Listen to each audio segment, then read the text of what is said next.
Raise your right hand, please. Yes. Do you solemnly swear the testimony you're about to give will be the truth, the whole truth, and nothing but the truth, so help you God? Yes, I do. Could you please give us your name? Jeffrey Epstein. Is it true, sir, that you have what's been described as an egg-shaped penis? Form, vague, indefinite, and I'm going to give you the first warning, Mr. Kubin, that these types of questions are not only argumentative, but directed in a manner to embarrass Mr. Epstein. If you continue with this type of question, I will adjourn the deposition immediately. Sir, according to the police department's probable cause affidavit, one witness described your penis as oval-shaped and claimed when erect it was thick towards the bottom but was thin and small towards the head portion and called it egg-shaped. Those are not my words, I apologize. But as Mr. Now adjourned. As Mr. Critton has stated, that this is a... I'm willing to continue. Welcome to the Passing Through Podcast, a show dedicated to exploring those spaces not just within, but also between and around us. It's a serious question. Do you think you're the devil yourself? I don't know. Why would you say that?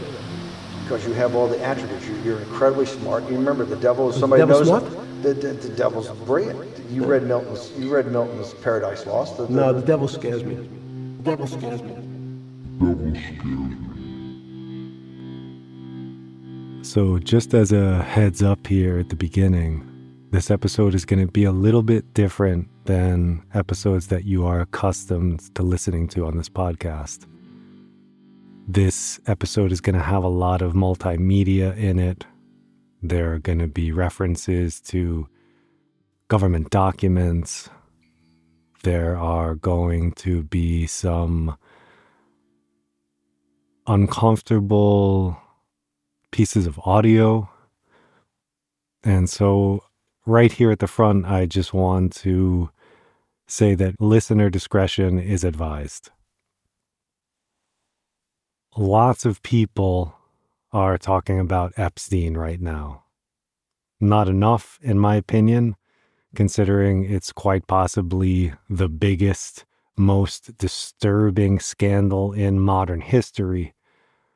So I'd like to keep the conversation going and share some of my thoughts. I'm going to approach this, as I mentioned, by adding some sometimes graphic multimedia throughout the episode. And I'd like to start by saying that I find conspiracy theories loathsome. I cringe when people start walking into conspiracy land. And the stuff in these files makes me feel like I'm losing my mind. It's so shocking and so repellent and depraved that it reads like the QAnon conspiracy theories from a few years back about elite demon worshipping pedophiles running a child sex ring out of a Washington, D.C. pizza shop.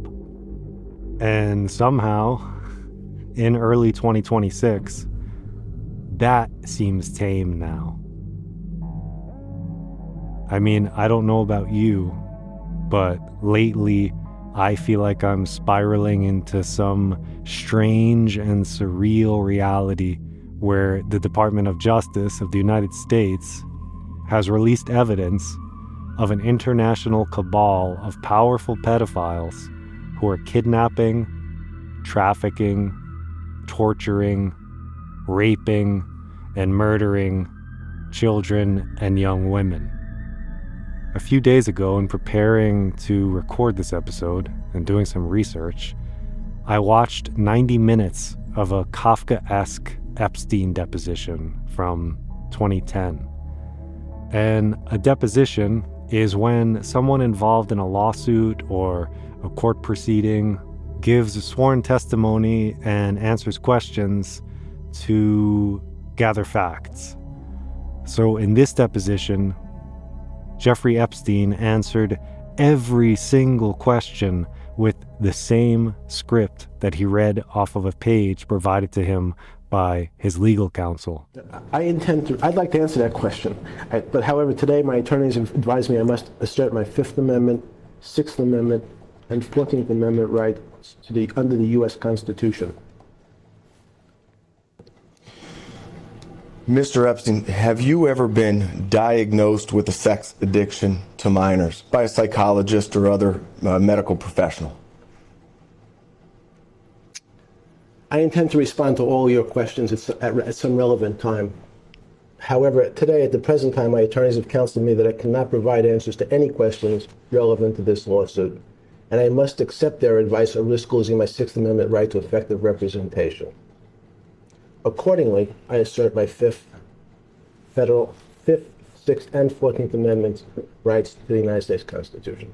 In addition to that, Mr. Edwards, as the court has ruled in several matters, Mr. Epstein's medical history is not relevant at this time, nor has he placed same at issue in this case. Understood.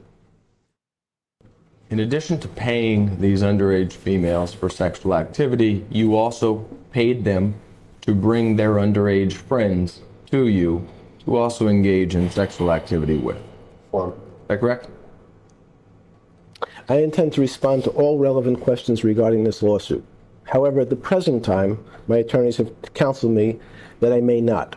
And they have advised me I must assert my Sixth Amendment right, my Fifth Amendment right, and my 14th Amendment rights under the U.S. Constitution. You would pay underage females $200 to $300 for engaging in sexual activity with you, or for procuring another underage female to engage in sexual activity with. Is that correct? Form. And you understand that her complaint was that Epstein turned onto her stomach on the massage bed and inserted his penis into her vagina. Stated Epstein began to pump his penis in her vagina, and she became upset over this. She said her head was being held against the bed forcibly as he continued to pump inside her while she screamed no. Are you aware of those allegations? Form. Predicate. I'm sorry, did you say there was a complaint? It's in the incident report that led to a charging document that led to a charge that you have pled guilty to. Are you aware of that information coming from? I'm sorry, Mr. Edwards. What are you reading from? The 87-page Palm Beach Police Department incident report, where there are numerous underage females describing their interaction with Mr. Epstein at his house. I'm reading specifically from page 41, related to who was one of the victims pled guilty to. Is that the same document that you're seeking production of in this same exact case? I don't know what you're talking about. This is something from the state attorney's file. Okay. Sorry, what's the question? Are you aware of that allegation? What I just read to you. I'd like to answer that question. But however, today my attorneys have advised me I must assert my Fifth Amendment, Sixth Amendment, and 14th Amendment rights under the U.S. Constitution. In newly released audio and video from the Department of Justice, there is an interview of Epstein speaking with Steve Bannon.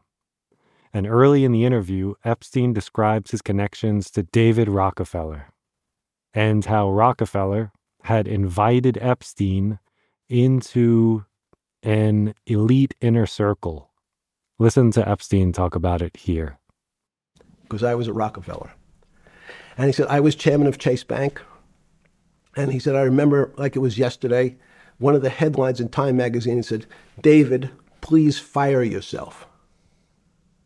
So he thought that there was a world that existed that would be a combination of both politics and business and leadership. What do I mean? He formed something called the Trilateral Commission. The Trilateral Commission is some spooky stuff. People said it was something the people that, the Illuminati, there's some mystery about it, people that ran the world. It was politicians, but David said, most countries, the politicians get elected for 4 years or 8 years, separate from the royal families in England or in the Middle East. Someone's there for 4 years and then they're not there anymore. The most important people to have stability and consistency would be businessmen.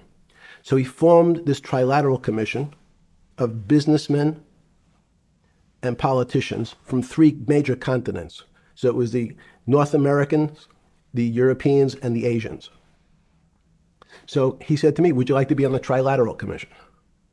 Now, I was 30 years old, 32 years old. I said, great. And he said, well, you have to fill out this application so they have your bio. And I looked at the list of people, and it was Bill Clinton, former president of the United States, Paul Volcker, every great leader in America, the Asians, the Japanese, and with a very long description of their history. And they asked me to fill in what I would like to have written. And I wrote Jeffrey Epstein, comma, just a good kid, which I thought was funny. Nobody else did.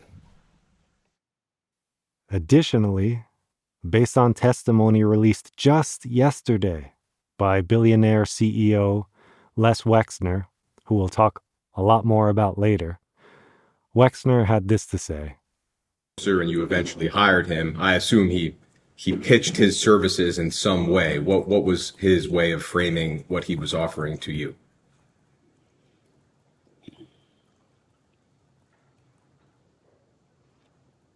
I think it was his experience at an industrial level, like working for a big company like Bear Stearns, and then he had done personal work for the Rothschild family in France.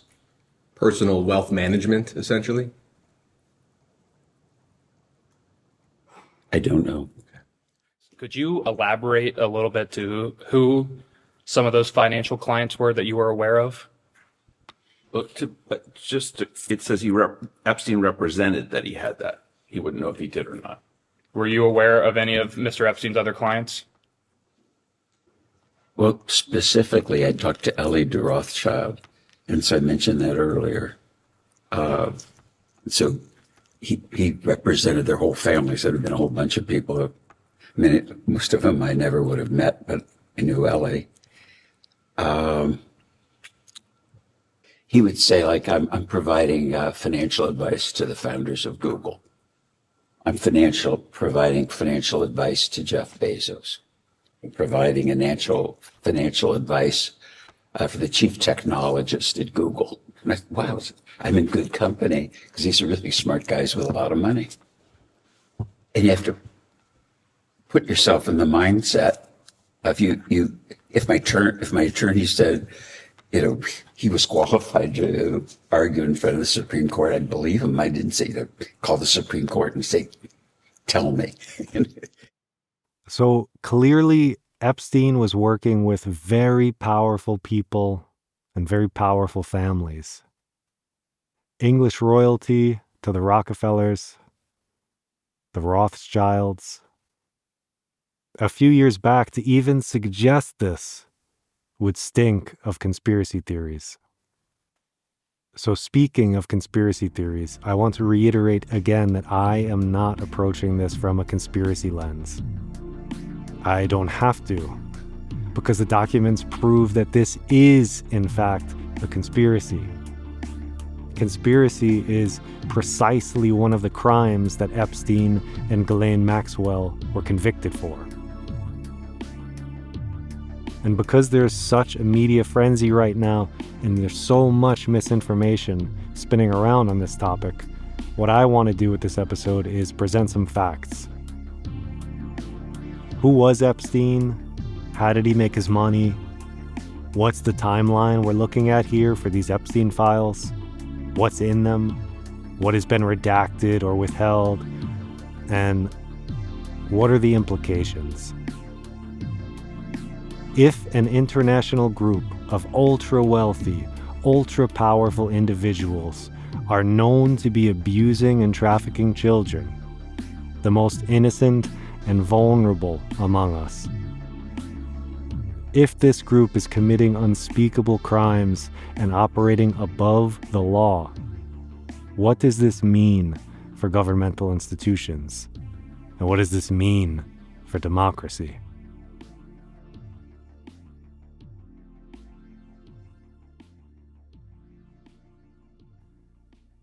And all of this and everything I'm going to cover is solidly in the "this happened" realm of reality, given everything that I'm going to refer to is publicly searchable in the Epstein files released by the Department of Justice, or in survivor testimony, or in direct depositions. And after we talk about the facts, or maybe at any point during, whenever I'm going to insert my own feelings and opinions, I'll be clear about that. So that's the premise here up front. And before we dig in, I just want to note that just this morning, I saw a post from the President of the United States. And just to give you a sense of how serious the things in these files are, the President of the United States is posting about the possibility of aliens, unidentified flying objects, extraterrestrials, saying that he's appointed for some reason the Secretary of War, Pete Hegseth, to investigate this and make the public aware of what's going on because people are really curious and want to know. And again, I'm not a conspiracy theorist. Do I believe that out there in this vast cosmos, there must be some intelligent life somewhere? Sure, absolutely. Do I think the government has been participating in a decades-long cover-up of aliens visiting the planet or being here among us? No. I don't really have an opinion there. I don't really care. It doesn't interest me personally. But I do find it interesting. I do find it funny that the President of the United States, in a desperate attempt, how desperate do you have to be to distract people and move the attention away from the Epstein files to start circulating information about aliens? That's just hilarious to me. And this isn't, I don't mean this in an offensive way to anyone who does believe in aliens and who does believe that the government is covering up. It could be the case. Maybe. Who knows, right? Could be. But me personally, this isn't something that I am interested in exploring or discussing. I think that there are more important things that we could be focusing on right now, which is the Epstein files.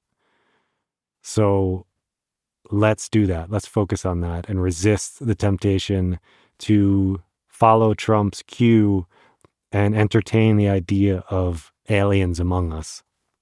So before we jump into the files, let's talk about Epstein. Who was Epstein? By now, we all know the name and that he was a convicted child sex predator.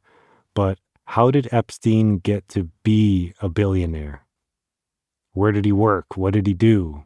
Where did he come from?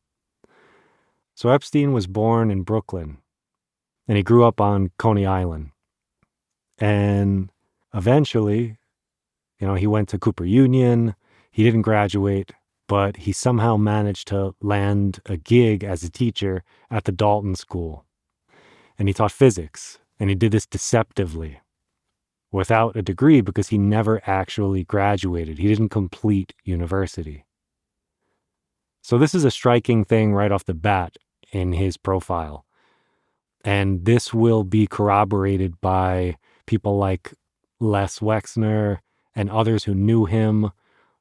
They all say that he was a brilliant con man, that he was persuasive, he was charming, he was razor sharp, and he had an incredible ability to manipulate and influence people and get them to do what he wanted them to do. I think the perspective that I have now, and I think what's really important for this group to understand, is that as I look back at it, I was conned by the world Olympic all-time con artist. And and you look at, I read in the news all the people he knew, royalty, kings, princes, and all that. An incredible con artist.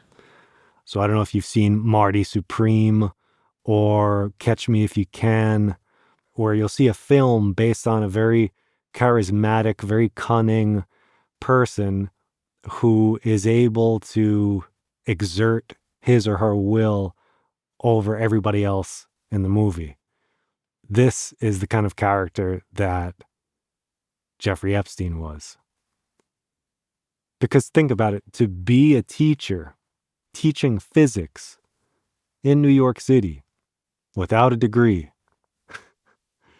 and then as a next step to befriend the father of a student who had connections in the financial sector and become a financier. This is Epstein's next step. He managed to get a job at Bear Stearns before starting his own financial firm. And again, he lies and cheats his way into a premier financial institution without the proper credentials. At this point, we're starting to see a pattern. He's developing a track record at deception, at manipulation, at inserting himself into places that he doesn't really have the certifications for. So he's at Bear Stearns. He's making these deals. He's making connections. He's in a financial institution. He's responsible for moving massive amounts of money around for powerful people like Les Wexner, who at that time was the CEO of a company called The Limited. He then went on to create more fashion and clothing companies like Express, the most famous one, Victoria's Secret, which most people know as one of the most notable or famous women's lingerie companies in the world.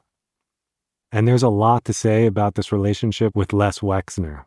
So let me tell you the story using Wexner's own words from his own congressional deposition conducted by the House Oversight Committee just yesterday on February 19th. Even today, I can't believe that it's so, but some of the stuff I believe because I read about it. I mean, stuff I read yesterday, I can't believe this. And I think to understand it, the criminal activities, all this stuff, it's like, I hope you guys are really good. And as I said earlier, I hope, probably the dismay of my advisors to give you an accurate picture of how I am and how he was, how I perceived him. And I mean, diabolical isn't a big enough word. And I think I said early, Bernie Madoff was a Boy Scout compared to Jeffrey. And as you can tell here, there's some bad blood.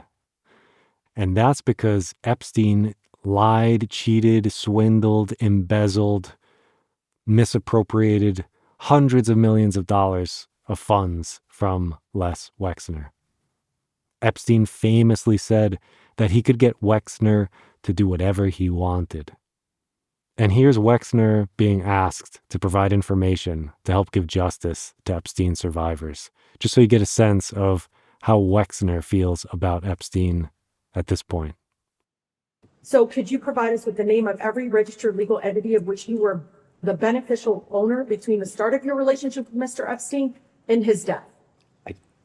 Can you provide that to the committee, sir? I would provide you with everything and anything I could to nail that son of a bitch.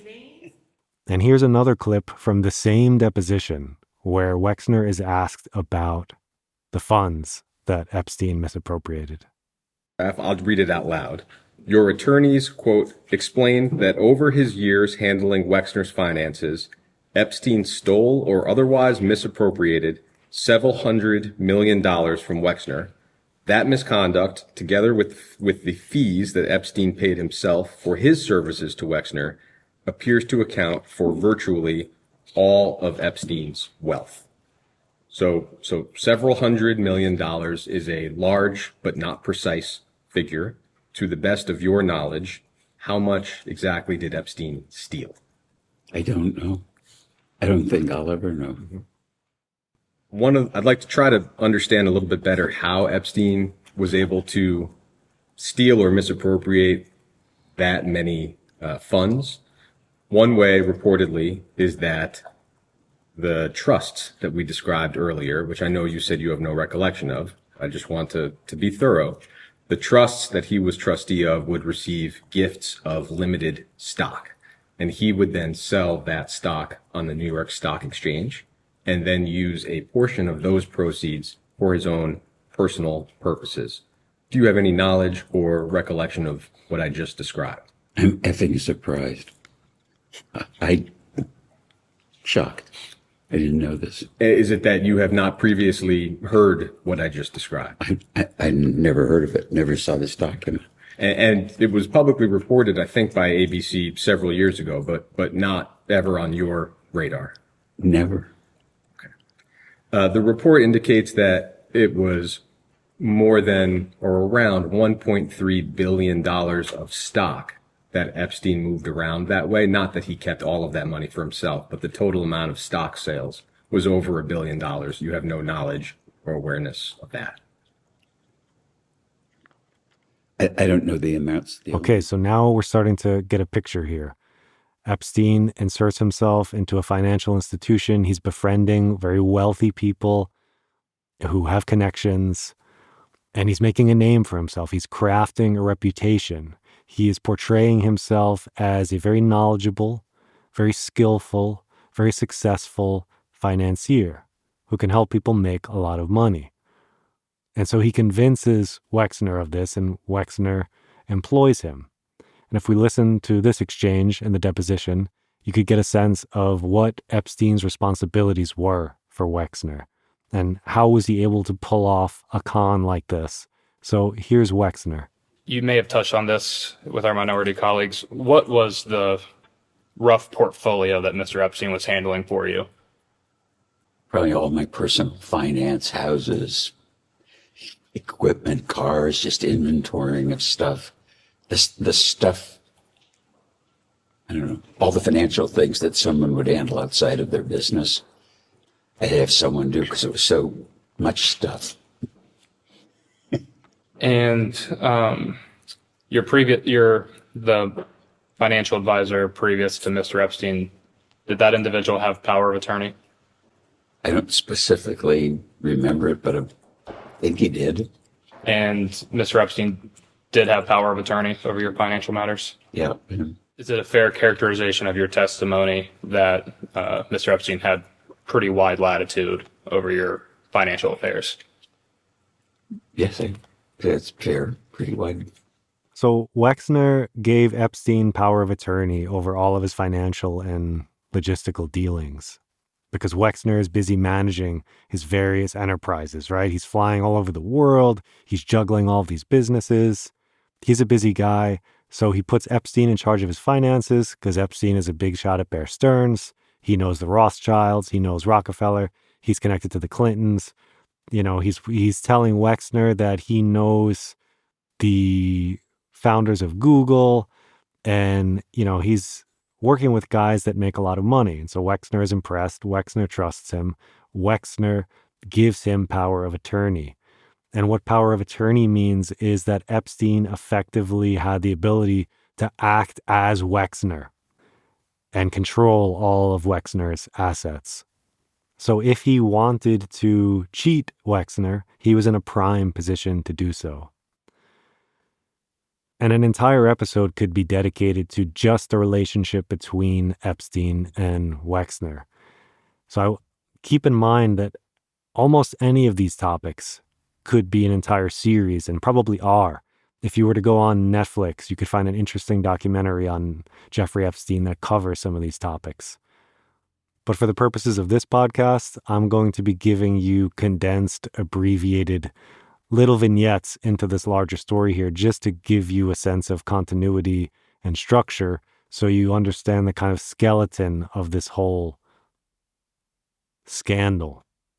And so we spoke about who Epstein was, how he inserted himself into this position of power and influence, how he befriended Leslie Wexner, how he got power of attorney and control over all of his assets to start embezzling money and amassing his own fortune so that he could become the person that he eventually became. And so Wexner is key here. A lot of people say that Wexner was charmed by Epstein. There are rumors that there was a romance between them. Again, these are just rumors. They haven't been corroborated. There's an interesting exchange from the deposition that was released yesterday where one of the congressmen present an FBI dossier or an FBI summary of an investigation into Epstein where Wexner is mentioned. And I'll play that now. And you could see Wexner's reaction here, which I found interesting. Well, good. It's long and you're not going to have to read it. It's a PowerPoint presentation that the FBI put together. It looks like within the last year, summarizing their investigations into Jeffrey Epstein and Ghislaine Maxwell. It's just their summary of the steps they took during their investigation and who was charged with what. That's what the document is. There is one page of the document that mentions you, and I'll direct you to that. It is all the way toward the back. So I've never seen an FBI document. I'm thinking, should they be giving this shit to me? Which page do you want me to look at? Ending in 956, the only substantive mention of you. Yes. You can see this is a slide that's titled Prominent Names, and it's naming some prominent individuals who have some connection or link to Mr. Epstein. Your name appears in the middle column, all the way down at the bottom. And under Les Wexner, it just has one entry. There's a name that's redacted, and its redacted name stated, Epstein earned his money from having homosexual sex with Wexner. I know you were asked this question earlier, but in the context of this FBI report, is it correct that you did not have any sexual or romantic relationship with Mr. Epstein? Absolutely not, or any man ever. I'm very straight, super straight. Thank you. That's wacky. And when I heard that, I couldn't help but laugh because it sounds like the gayest thing that you could say to an accusation while trying to deny accusations of a homosexual relationship. To say I'm straight, I'm very straight. There was just something funny about that to me, regardless of whether or not they did engage in a romantic relationship or not. His response was just a bit comical to me. So I wanted to include that here and just to present it as something that is in these documents. But of course, we don't know whether or not that's true. We have Wexner denying it. I don't know if Epstein was ever asked about it point blank, but these are some of the stories and some of the mythology around these people. So we're still very early in the story. And at this point, Epstein is committing fraud. He's stealing money from rich and powerful people. He becomes well connected to people all across the world with notable connections in the United States, the UK, and Israel. His dealings with the tech companies like Palantir and Peter Thiel, crypto and Bitcoin, or with Google co-founder Sergey Brin, these things are all coming into place. Eventually, Epstein will have properties in financial hubs like New York, Palm Beach, and Paris. He'll have connections to financial institutions like JP Morgan Chase and Deutsche Bank.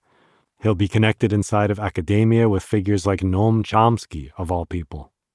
Celebrities or film industry folks like Woody Allen, Kevin Spacey, and Harvey Weinstein, all notoriously disgraced sex offenders.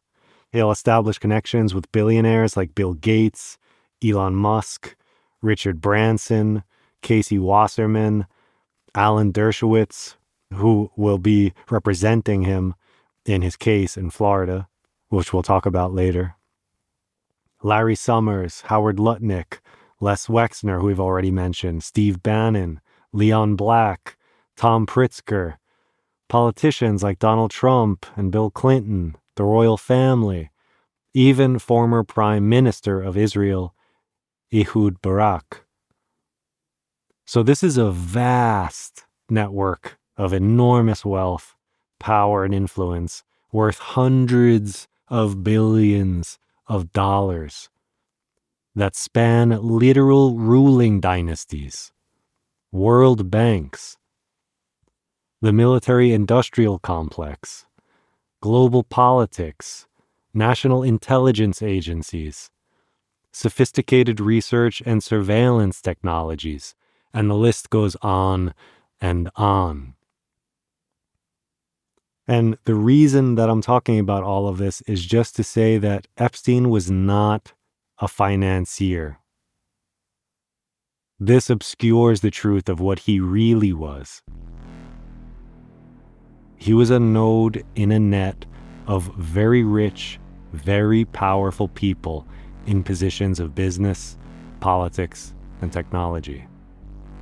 And him and these people were part of a global criminal enterprise.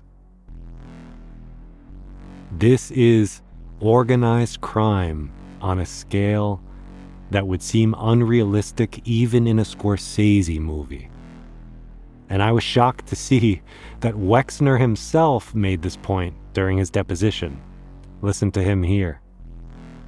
I believe he had a lot of resources beside mine.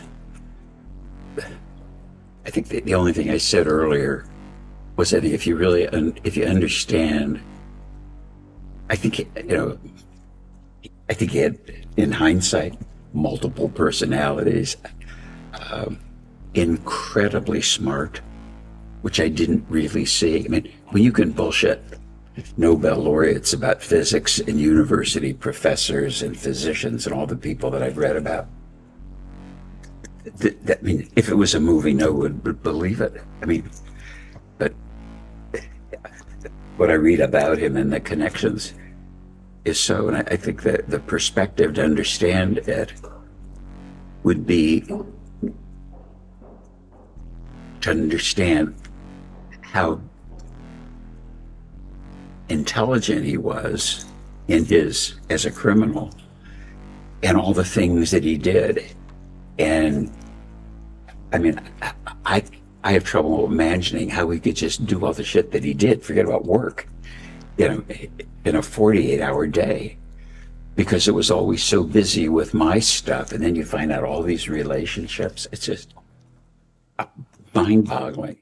And one odd thing that I'd like to note about Wexner is that for some reason, he never pressed charges against Epstein for the theft of hundreds of millions of dollars, which strikes me as strange. And it's suggestive that Epstein may have had dirt on Wexner or may have had the ability to complicate things for Wexner. It's unclear why Wexner wouldn't take action against Epstein. I mean, of course, one explanation is that maybe there was a tryst between them. Who knows? There could be a whole host of reasons why. But you can listen to Wexner talk about this when he was asked about it during his deposition. So check this out. You testified earlier that you did not end up pressing any charges against Mr. Epstein for the theft of your funds. Could you briefly explain to me why, again, you decided not to? Advice of advisors.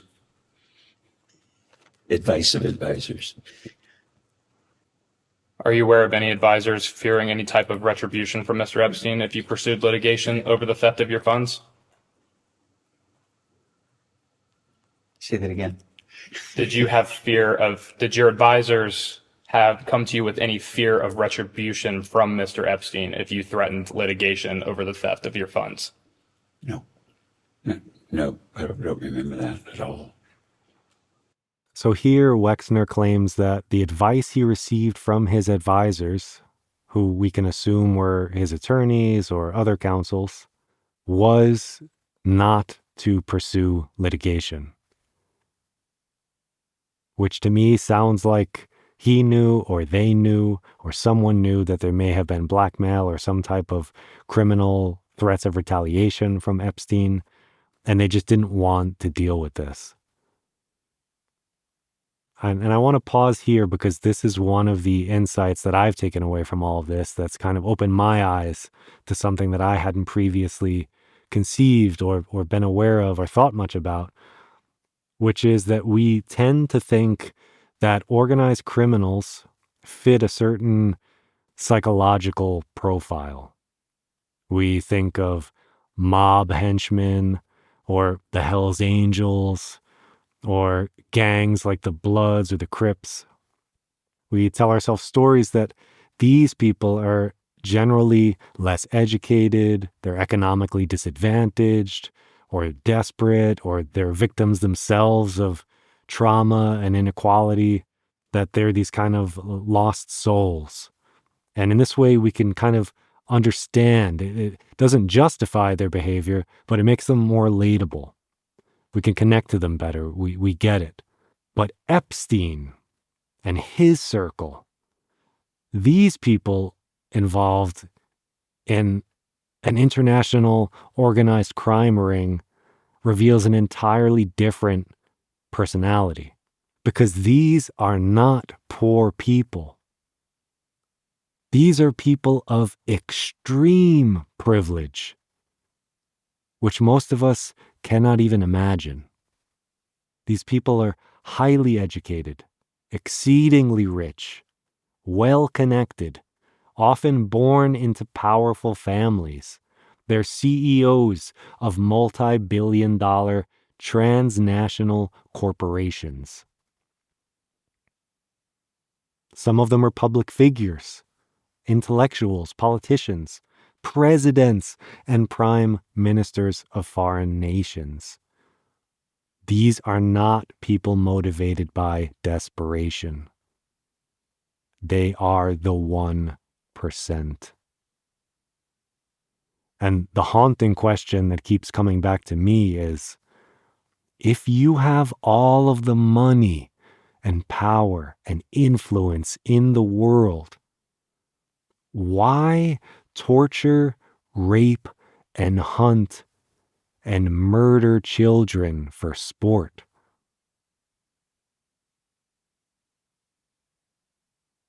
And I don't have an answer to that yet. And that's going to be a question that we can let sit and percolate throughout this episode, because it's not conceivable to me. I can't understand it. The only thing I could come up with, the only speculative thing I could say about this, and again, this is just my opinion, this is just me thinking out loud right now, is that, well, maybe it's better to describe this with a question or a story. I remember as a kid going to Six Flags. Six Flags was a theme park. It was an amusement park in the United States. Maybe they had it in other countries too, but it was a place where you would go, where there were roller coasters and rides and games. And it was just a huge playground where you would go all day long and go on roller coasters and spin around and go crazy. It was heaven for us as kids. And we would sometimes go there. And I remember the addictive, compulsive feeling that this kind of thrill seeking would provide. So you would go, and maybe the first thing that your parents would take you to would be the tame, small roller coasters, because they think that maybe they could satisfy you by putting you on Rolling Thunder, which was, I don't believe I remember the name of that, which was an old wooden roller coaster that didn't do anything crazy. It was very traditional. It might have been like the kind of roller coaster you would see on the boardwalk at Coney Island in New York, to bring this back to Epstein.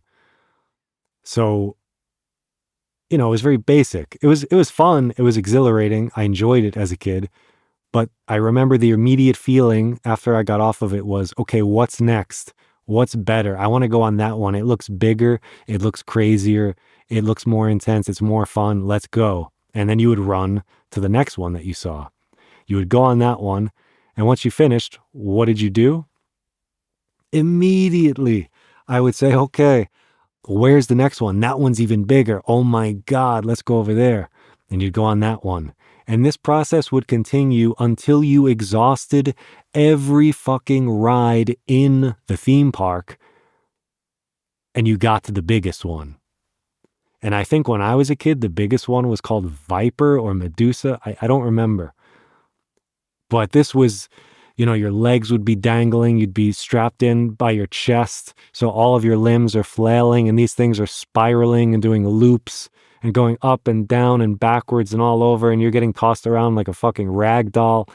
And it was bliss. It was just euphoric, depraved madness on a sensual level. It was just sensory overload. You're getting slammed around. Probably the fluid in my brain, the G-force was just, they say that the force can dislodge a kidney stone. So if you have a kidney stone, go on some roller coasters. I'm not a doctor. Take that advice with a grain of salt. But I digress. I'm talking about this experience here of being on a thrill-seeking, addictive roller coaster. It's funny because you are on a roller coaster, you're going on roller coasters, but the thing you're doing is riding these peaks and valleys, getting yourself worked up, and it was like a drug. We would do this and you would feel high. And so this is an analog, this is a bridge to the kind of thrill-seeking behavior that maybe people would pursue if they had all the money and power in the world, because something tells me that billionaires aren't going to get their fill from going to Six Flags and riding Medusa. Call me crazy, but I think that their appetite for this kind of exhilaration probably exceeds your average pedestrian theme park. And so what kind of thrill-seeking becomes interesting for someone who has all the money and power and influence in the world? Well, transgressions, I would guess. Doing things that most people couldn't get away with doing, regardless of their moral character. Speeding is fine. You could pay all the fines. You could get out of tickets. The police. Doing illegal things like tax evasion, fine. You're probably not going to get caught. Everyone's doing it. You're lobbying legislators and politicians to give you tax breaks anyway. So you can do these kind of things and then they become tame. Now that you're laundering money, you are embezzling funds, you are cheating the stock market, you're breaking SEC commission rules, you're going crazy. You keep wanting to up the ante and you need to do something that's a little crazier. So you start dabbling in more illegal things. And I don't know if this is true. I don't know if this was a motivation, but it's plausible. I could see it. It's a convenient story. And I want to note that that's what it is it's just a story. I don't know if that's true. I'm just trying to think of a psychological profile based on my own experience. And to bring it back to my own experience, as I grew up and found that theme parks were no longer scratching the itch, what did we do? We were smoking pot, we were drinking, we were taking psychedelics, we were getting our thrills in a psychonautic space, right? We were exploring the frontiers not of physics, but of inner mystery, of magic, of weirdness, of the kind of cosmic infinity that's inside of the human mind and body, right? So that was the next frontier. And there was a time when that debauchery became a pursuit in and of itself, going out on a bender from Thursday or Friday through Sunday, staying up all night, partying, dancing, music, girls. That's a whole new conquest. And so I know what it's like to be in these sorts of headspaces, personally, I was never in that elite club of wealth and luxury and influence and power that I would be going to the kind of parties that these people were going to or have the interests that these people had. But on my small, little, middle-class scale of going out and partying and living that lifestyle, yeah, that was fun. So I can connect to the idea of this sort of thrill-seeking behavior. But it seems where these people depart from me is they take it to a more extreme level because they know that law doesn't apply to them and they can push the envelope and get away with things that ordinary people couldn't ever get away with. Now, that's not to say ordinary people don't commit crimes. There are plenty of ordinary people who are trafficking children, who are raping women, who are killing people, who are doing all sorts of illicit, sordid, reprehensible, terrible things. So I don't want to try and make it seem like only people who are wealthy are perpetrating these kind of things. Of course not. But when people get together in a group with this much wealth and they're trafficking women and children in from foreign nations to abuse, exploit, torture, rape, and murder. And all this is in the Epstein files. And you'll hear this later when I play some audio from Epstein's house manager when he went to the feds in 2009 to try to break this case and expose Epstein. And what happened to him is a whole terrible thing which can be its own series or documentary, and maybe it is. So to conclude that bit there and move on into the next thing, which is the timeline of the Epstein files, I just want to say that, yeah, we may never know what the motivation was, what the extent of these crimes were, who was participating. We probably will never know. And so speculating about the motivations and the psychological profiles of these people, is it productive? I don't know. I was just on a tangent here, so forgive me for that as we move into some fact-based stuff here.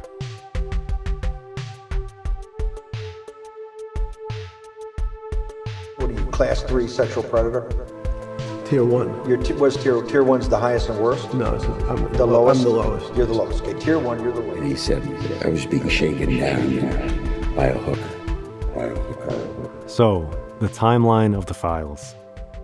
21 years ago, in March of 2005, police begin investigating Epstein on accusations of molesting a 14-year-old girl. And again, an entire series of episodes could be released on this event alone. Epstein was surveilling and intimidating the victims and police behind the scenes. He was putting cars outside their houses. He was getting private investigators to follow the victims, to go to the police and rifle through their trash. This was total mafioso shit out of a movie. Luckily, the police and victims were undeterred, and they kept the pressure on what looked like a pretty strong case. Suddenly, what should have been an open and shut case starts getting weird. Cops begin getting obstructed by the higher-ups. A rosy outlook suddenly sours. And you can watch an entire documentary about this on Netflix. I'll put it in the show notes. But because of this appearance of obstruction, one of the cops on the investigation calls in the FBI. And the FBI get involved. The police are cooperating with the FBI. And during the course of that investigation, they had upwards of 30 girls who they found who had been abused. Except the case stalls for years. And the FBI begins suggesting that it's out of their hands. And we'll talk a little bit more about that later. But what happens now? Is justice served somehow?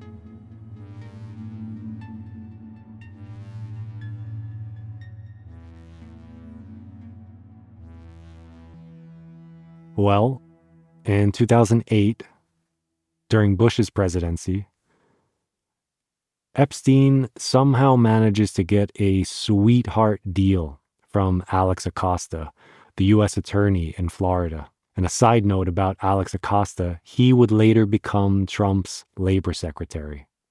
And like the police investigation that was ongoing in Palm Beach, Florida, where Epstein lived, there could be a whole book written about this deal alone. This special plea deal effectively shut down the FBI investigation into Epstein. And that's wild to think about. Epstein is so well connected, he was on record as saying he owns the Palm Beach police. And it seemed that not only did he own the police, but he had friends in very high places. Because this deal was able to shut down a federal investigation. It was a non-prosecution deal. And it was a secret agreement which let Epstein and all of his known and unknown conspirators. And that's huge, right? So not just Epstein. The people who were known as part of the investigation and the people that were not yet known, all of them would avoid federal charges. And he, Epstein, only served 13 months in a county jail.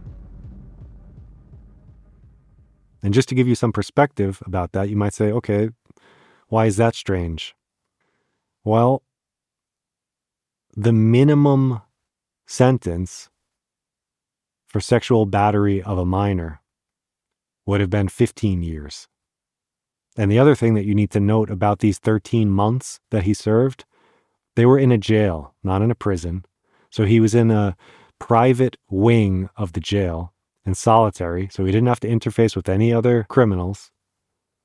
And he was granted a generous work release program, which meant that he was only in his cell from 8 p.m. till 8 a.m. And he was free the rest of the day. So, think about that for a second. Epstein sexually assaults dozens of children that they know of. The number is likely far greater. And he effectively got off with a slap on the wrist. And not only that, he experiences very little, if any, social fallout from the conviction. He's still a prominent member in his circles. People are still turning out to support him. You have Chomsky emailing him, advising him on how to navigate these charges and save his reputation. You have people like Woody Allen coming out to his parties. So he was relatively unscathed by all of this. It was like he had to sleep in a shitty hotel for 13 months, but the rest of the day he could do whatever he wanted. That's crazy. And he had the audacity to complain about this. He was angry about it. He was upset. He was afraid to eat the food.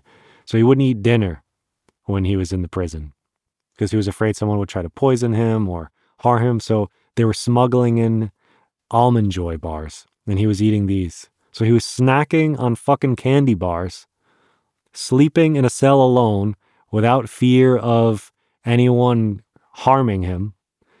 And then he would leave in the morning to go to the comfort of his mansion in Palm Beach, Florida. That was how justice was served. So some time passes, and in 2011, civil suits are brought forth against Epstein. Victims like Virginia Roberts Giuffre come together and expose Epstein's abuse, claiming that they were exploited by Epstein and Ghislaine Maxwell and trafficked to wealthy, influential people. And I want to note that it is Virginia who effectively brought down Prince Andrew. She was the one in the pictures with him. It was her testimony and her persistence that was able to deliver consequences to Prince Andrew.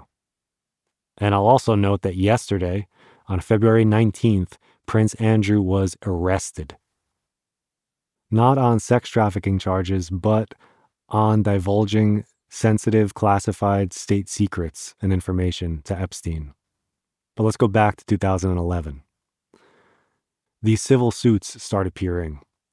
2011, 2012, 2013.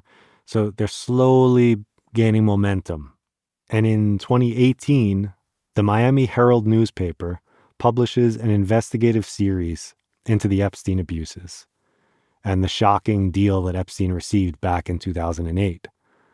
I want to pause here and also make a note about this, that this shows the power of newspapers and good journalism. Because it was this investigative reporting that brought so much heat on Epstein. It brought so much attention. It was scathing. It was scandalous. Everything was coming out of the woodworks. People couldn't ignore what was happening now. And so, because of this, in 2019, on July 6th, after arriving to the U.S. from his place in France, he's arrested in New York on federal charges of sex trafficking of minors and conspiracy to commit sex trafficking. Coincidentally, 6 days later, Alex Acosta, who gave him that deal, the former U.S. attorney from Florida, Alex Acosta is now Trump's Secretary of Labor, and he has to resign in disgrace. A month after that, on August 10th, 2019, Epstein is found dead in his cell, and the official report is suicide.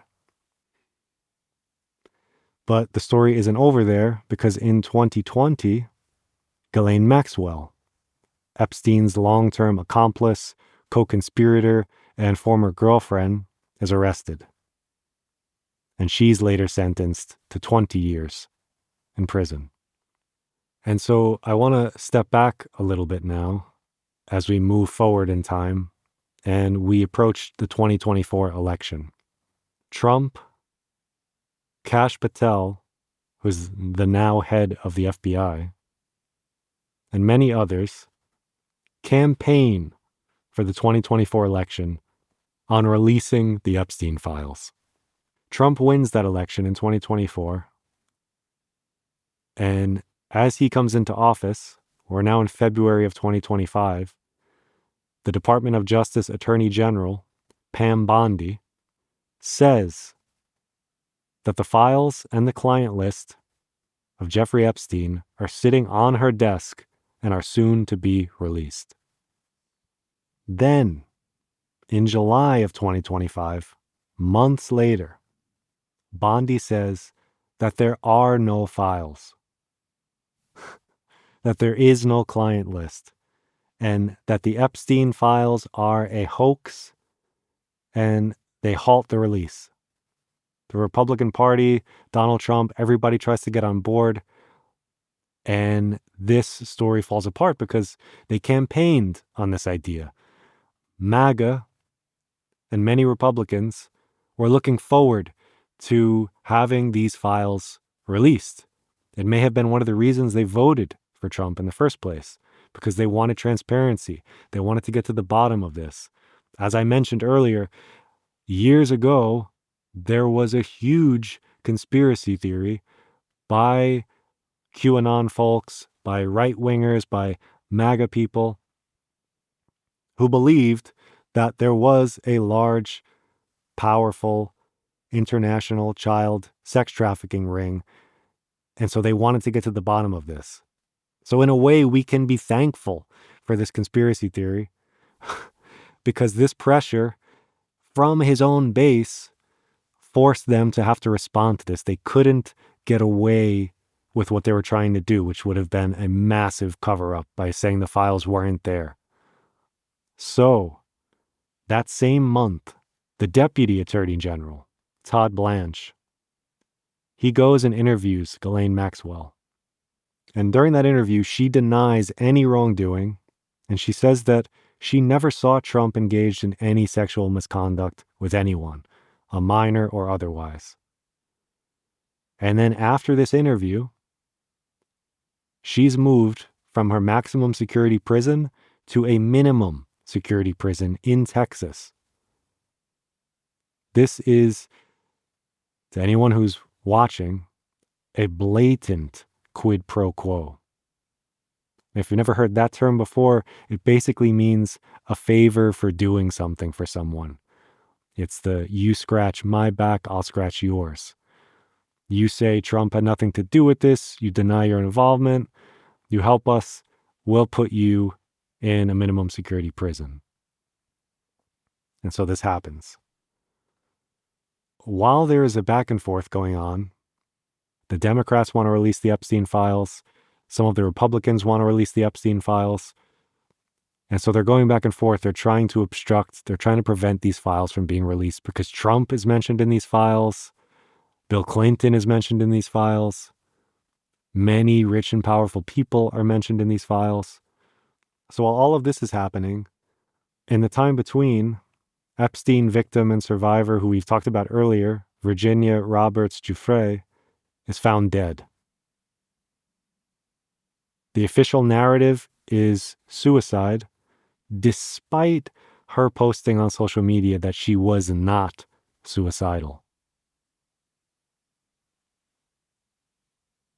Strange. But then, in December of 2025, a few months ago, the Department of Justice starts dripping the files out. And they're really bad. And the only reason these files came out is because of the Epstein Files Transparency Act, which was passed by Congress. So they forced the Department of Justice to release these files. So the first files that they start to drip out are bad. And then more are released in January of 2026. And this is where things start to get strange because the files are redacted backwards. And what does that mean? Well, the names of the perpetrators are concealed and the names of the victims are exposed. Not only is that illegal, not only is that a failure of the Department of Justice to comply with protecting victims, but why would that be? Why would they do that?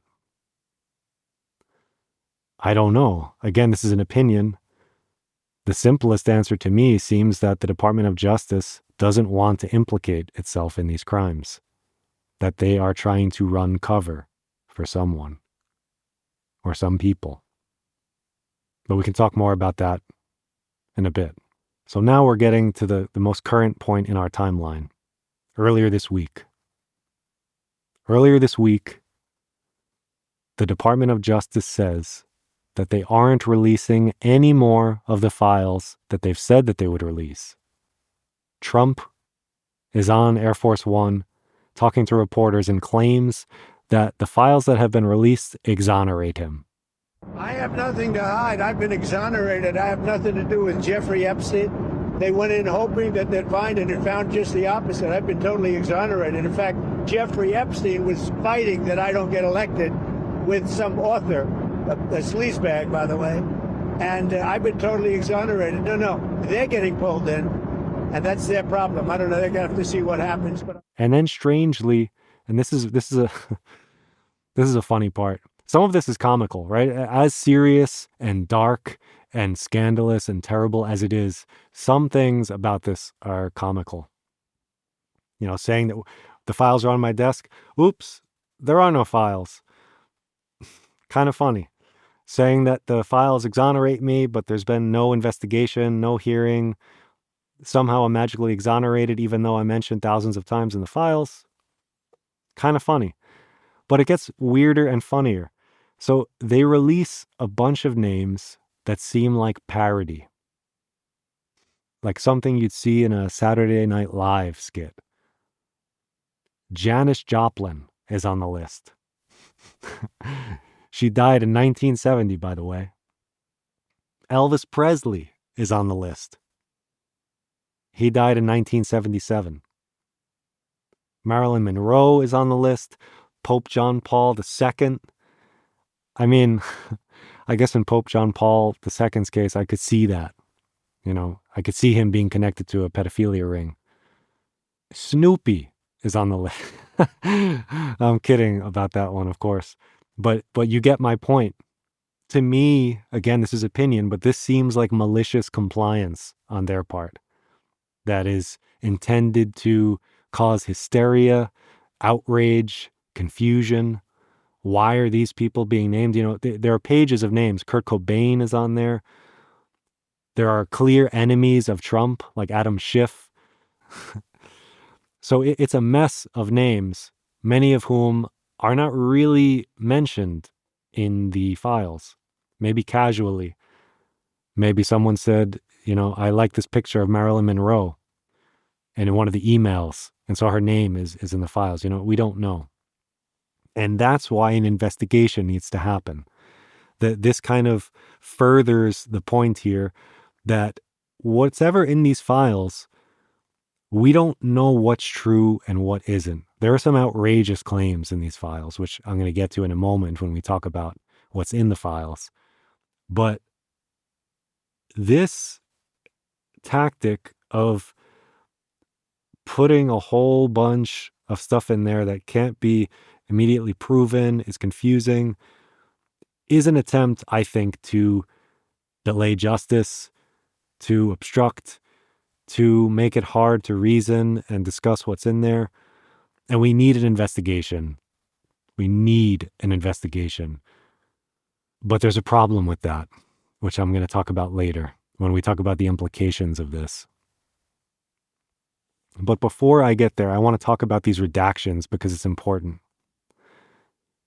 When the Department of Justice releases information like this, there are statutory obligations that they have to comply with. They release these files 40 days late, 40 days after the legally mandated date. What were they doing in those 40 days? They're also required to conceal victim information.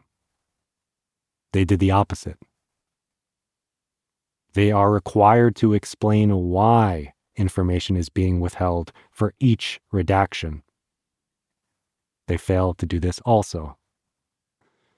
So on each count, they failed to comply. They failed to do their job. This to me is criminal negligence. Again, my opinion. But this people should be in the streets. This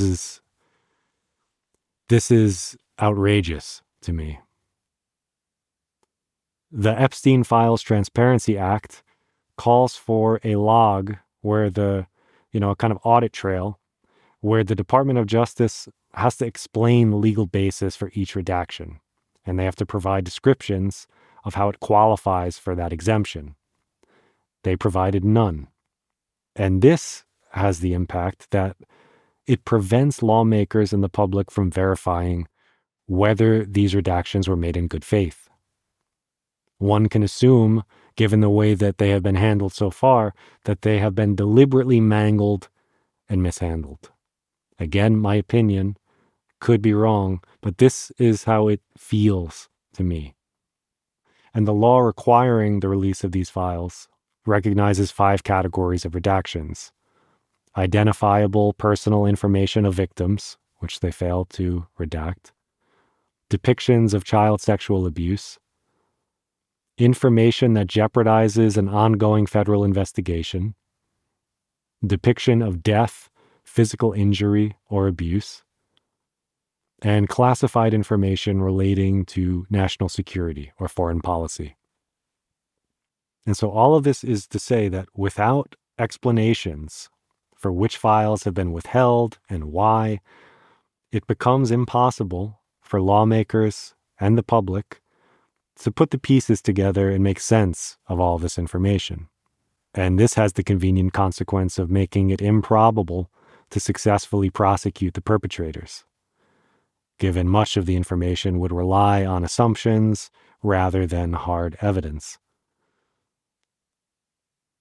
And so this is where we are right now in time.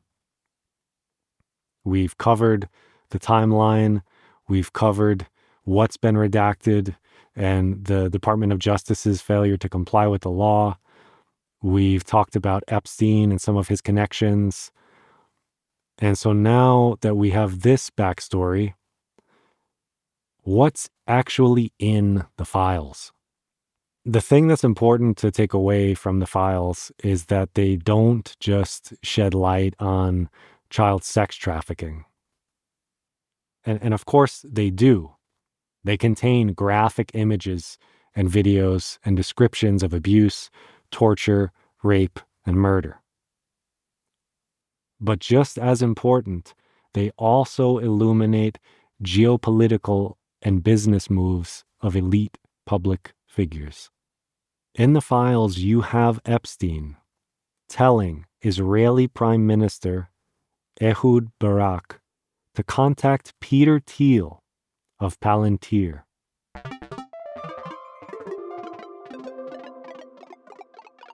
And speaking of Peter Thiel, Epstein, and Ehud Barak, I wanted to take a moment to share something that I stumbled across in the files while researching this episode.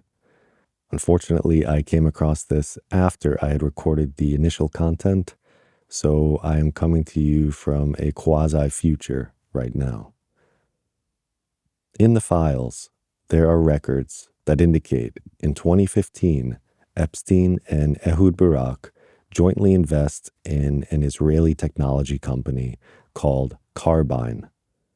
At the time, it was called Reporty Homeland Security. And this is a technology developed by former members of Israel's elite spy units. They developed a way to access your cell phone's microphone and camera when you call 911. And on the surface, that sounds like it could be very useful, improving the success of emergency service outcomes. But what if there's another story there? And why are civil liberties organizations taking issue with Carbine's platform? They claim that Carbine's service has far-reaching and concerning privacy implications. Their software effectively allows for the remote surveillance of civilians through their cell phones. But it gets more interesting because using Carbine's technology, they can pinpoint an individual's location inside a building through the integration of Internet of Things sensors. And you might be asking yourself, what is the Internet of Things? Well, these are network-connected devices inside your home or building. For instance, you may own a smart TV, or a thermostat, or a smart washing machine, or smart lights, or baby monitors, or a camera or a smart camera on your door. The Internet of Things is basically any hardware that can function as eyes and ears. So in other words, not only can Carbine software track and surveil you using your phone's camera and video, but it also leverages the devices in your vicinity. And so this presents enormous potential for abuse and privacy violations. But you might be thinking, well, I just don't need to download that application then, right? I'm not worried about that. And that's where things get a little complicated. You see, in the US, Carbine's emergency service systems have already been integrated into US infrastructure in 23 states.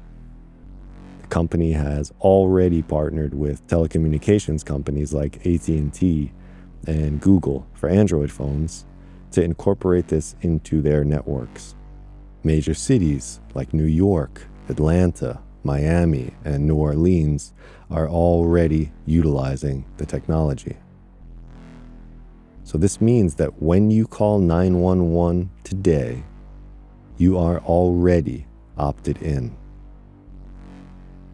And other privacy groups have expressed concerns about possible backdoors or security vulnerabilities which would allow for bad actors or hackers to remotely access the cameras or microphones. But to me, when I think about this, I also think that there are bad actors who could access these databases and use this information nefariously.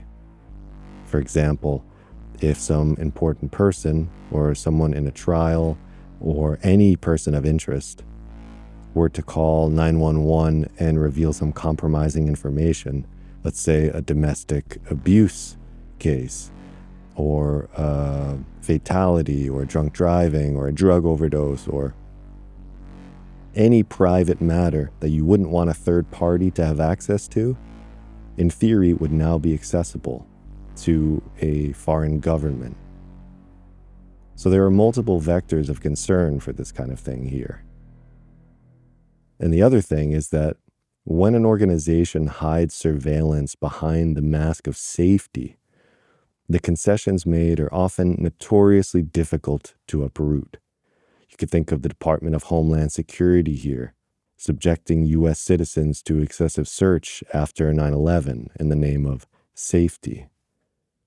And we're still taking our shoes off and getting our genitals gently patted down 20 years later. And I want to say one last thing about Carbine here.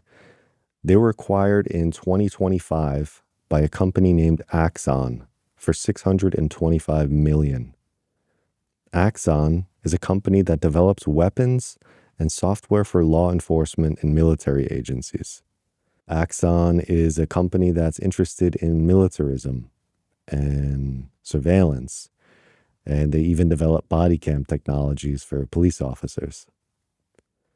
So what we see here is a sophisticated surveillance technology that Epstein, Ehud Barak, and Peter Thiel's venture capital firm, the Founders Fund, invested in.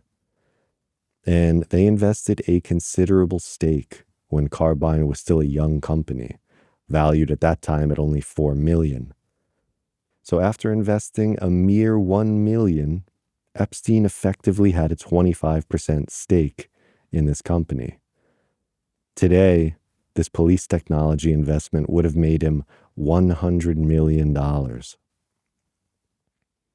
And I bring this up just to note that it's emblematic and consistent with a pattern of behavior that we see with Epstein. He is converting his financial credibility into political connections and political capital. And then he lubricates those connections and relationships through joint investment ventures that enrich him and his friends.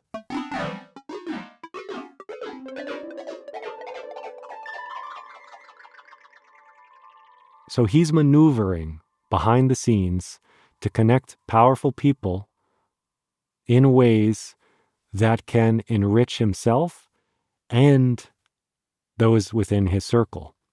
Because if you can connect Peter Thiel's company and his investments with that of influential foreign nationals who may, let's say, use some of Palantir's services, and then you have this information behind the scenes, this is sort of insider trading level information, where you are negotiating alliances and partnerships to amass wealth for you and your friends.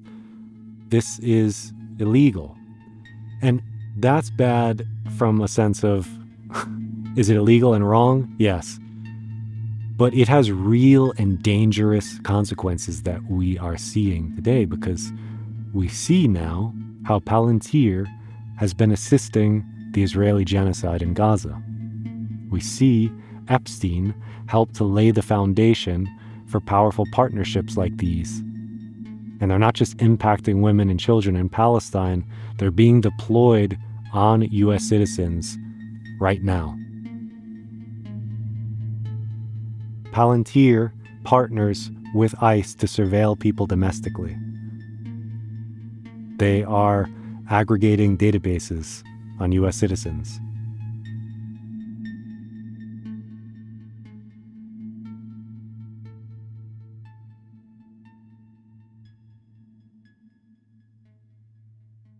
We see Epstein coaching billionaires. We see him working closely over time with smart and influential men like Bill Gates. These are all over the emails. But because so much has been redacted or withheld, it's hard to understand the full extent of what's in these files. They've been so heavily redacted, just to give you a sense, some pages are almost entirely black. And I think another thing that's important to note is that although much of the content in the files are taken directly from Epstein's emails or direct witness testimony like the FBI files or in internal government documents, we haven't had a trial to confirm the veracity of these claims. And this is what I was talking about earlier.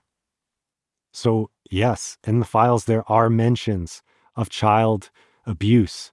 There are mentions of child cannibalism and other equally gruesome and horrific reports made under oath, which would make falsehoods punishable under perjury. But we don't know which claims are true and which are false. And I suspect it will be even harder to prove in court which allegations are true and which are false, given the burden of proof is on the one making the claim. And the files are so redacted that it's hard to prove beyond a reasonable doubt. What else can we see in these files? Well, we see a lot of coded language peppered throughout the emails. And as a former pot-smoking miscreant myself during my youth, which I alluded to earlier, I remember using similar technology when we'd be calling our dealer to buy spinach or broccoli, which I would later smoke with my friends. You would have to be a complete fucking fool to incriminate yourself and say the illegal part out loud over the phone or in a text message or in an email. Right? The criminal mind knows this, it understands this. Unless, of course, you're Elon Musk. But Elon is a side topic here. Although he is also heavily implicated, he is a side tangent. These billionaires and politicians in the emails sure do speak a lot about ice cream, jerky, and grape soda. And now, I can't claim to know what they're talking about, but it sure as hell doesn't seem like they're emailing Epstein because he makes the best milk products and dried meats in all the land. So something is being referenced, something is going on in those files that most people are clever enough to conceal. And we need investigations to know what is being referred to, what's going on here, and why they like ice cream so much. And I could go on and talk about the things that are in the files, but like I said, it becomes sort of speculative in a way, which I think is also by design. You drip things out that are outrageous, that seem unrealistic, and you mix them in with some more benign, softer criminality, and you start to create this brew, this miasma of confusion and strangeness where it's hard to make sense of what's going on. And I suspect that could be deliberate. And I was going to talk about that later, but I think maybe it's a good time to talk about this now before we go into the implications of all of this. What does this timeline mean? What does Epstein mean? What do we do with this information from what's happening right now in front of our eyes? So before I get there, I just want to talk about how the way these files have been released seems to be, and again, this is my opinion, what it seems to be designed to catalyze and amplify disorientation. What they're doing is called flooding the zone with shit. Steve Bannon popularized this term. It's a political propaganda and media strategy aimed at overwhelming the information environment with a relentless, high-volume stream of falsehoods, half-truths, distractions, and outrageous, controversial statements. Like the president posting about aliens, for example. And this is effective, right? Because as people debate who the redacted perpetrators are and whether the claims of cannibalism are true, the Department of Justice is able to muddy the waters so that the public and the governing bodies meant to adjudicate and make sense of all of this flail around without knowing which way is down and which way is up. The stated goal then is not to convince people of a specific coherent narrative, but to confuse them so deeply that they become cynical and unable to distinguish between fact and fiction. And if that is what's happening, and I suspect it is, then what is it that they're desperately trying to cover up?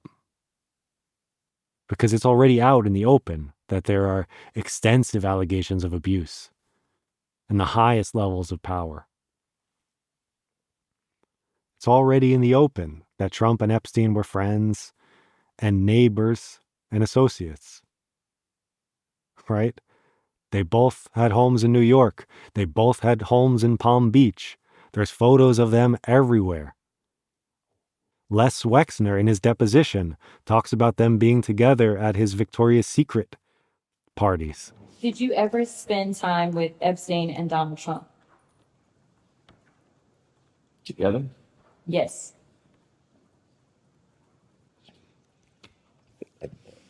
I would answer this question accurately. I would go to some of the Victoria's Secret fashion shows because it's very important to the brand. At some of the fashion shows, Jeffrey was there and some Trump was there. And I remembered because Trump would always introduce himself to me. And I always thought it was kind of odd that he was at the fashion show because he had nothing to do with fashion. So this is already fact. But what's needed, again, and I want to keep reiterating this to drive this home, is that what's needed is an investigation into how deep the rabbit hole goes. Who did what and when? And justice needs to be served. But this is when the problem starts to emerge, and now we're drifting into the implications of all of this. Because what does justice look like under these circumstances? How can we expect the politicians and the judges who are sworn to serve and protect us to protect us when they are in the files?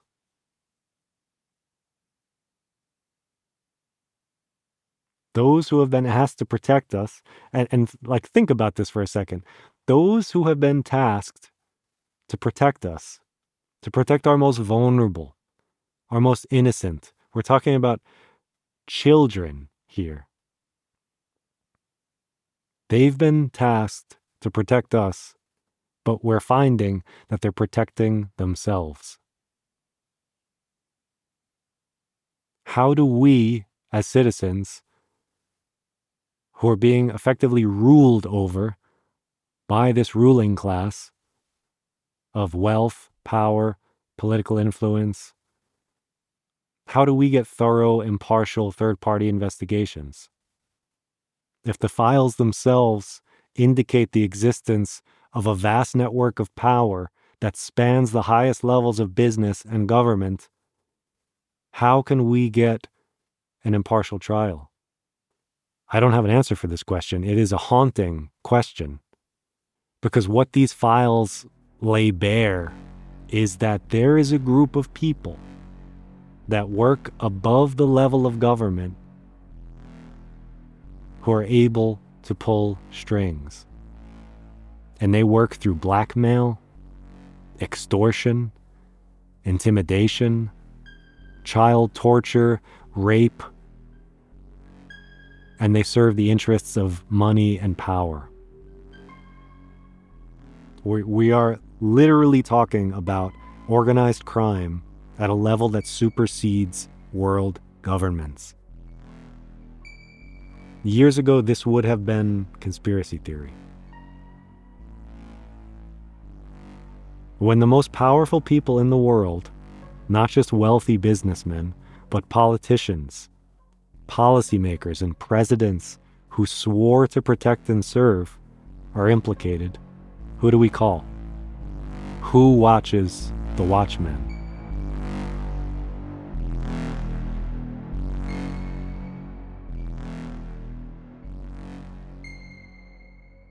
The Department of Justice seems complicit.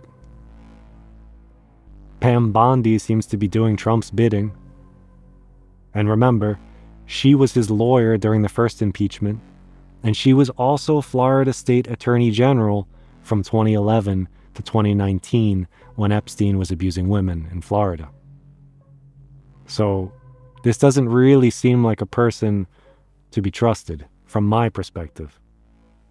And when we look at what the Department of Justice is doing, the seeming sabotage, the delaying of the files, the way that they were redacted to reveal the names of the victims as though to intimidate or threaten them. Right now, there are members of Congress who are going through these files. They're allowed to go sit in front of a computer for 2 to 4 hours, scroll through millions of pages of documents, and the Department of Justice is surveilling what they look at, who they search for, so that they can keep a record of what is being looked at, what's being seen, what is known. This, to me, is a shocking revelation. It is a control of information and narrative, and it insulates the president and other powerful people from being held accountable. That the Department of Justice is surveilling their searches to see what they were looking for and cataloging exactly what they know and don't know is dangerous information for the Department of Justice to have. Considering that the person that the Department of Justice may be protecting is the President of the United States, who the Attorney General protected during his impeachment. And we all know that Trump has a thing for loyalty. If we remember this from the Comey trial and the hearing, Comey said that Trump was demanding loyalty from him and asking him, can he trust him? Will he swear loyalty to the president? Which means the president is asking people and prefers that people serve him and his interests over the law and over the people which they are in office to protect and serve. So this is a dark, sticky, tangled situation that we're in, right? This is the meat of this episode, the implications, the questions. What does this mean? Where do we go from here? You know, when you think of something like one of these famous CEO billionaires, Leon Black, his connection to all this is unsettling because he was the CEO of a company called LifeTouch, which is the largest school photography company in the United States. So you have this guy in Epstein's emails, they're buddies, there are allegations of abuse. He has a company that's going through all of the schools in America and photographing children, amassing a database of children all across the country. He's involved in this. That's kind of scary and frightening to me. Of course, we don't know what his involvement is. We don't know to what extent. We don't know if there's a database of children. But we know he's in a position to create one. That's unsettling. Another disturbing implication in all of this is the women. The women who are involved, like Ghislaine Maxwell. We talk a lot about the men involved in these files, and rightly so. We should talk about everyone involved in these files, but let's not forget the women. I think what's often overlooked is the disturbing role that other women played as recruiters and co-conspirators in all of this. Maxwell was the most visible. and high profile, but there were dozens of other women who were bringing Epstein these girls. You know, you'll hear reports, if you look at the testimony, of girls going out to clubs or girls just being recruited by kind of attractive, charming women their age, telling them, oh, I know a guy. He's got a lot of money. He's really nice and friendly. He can help you.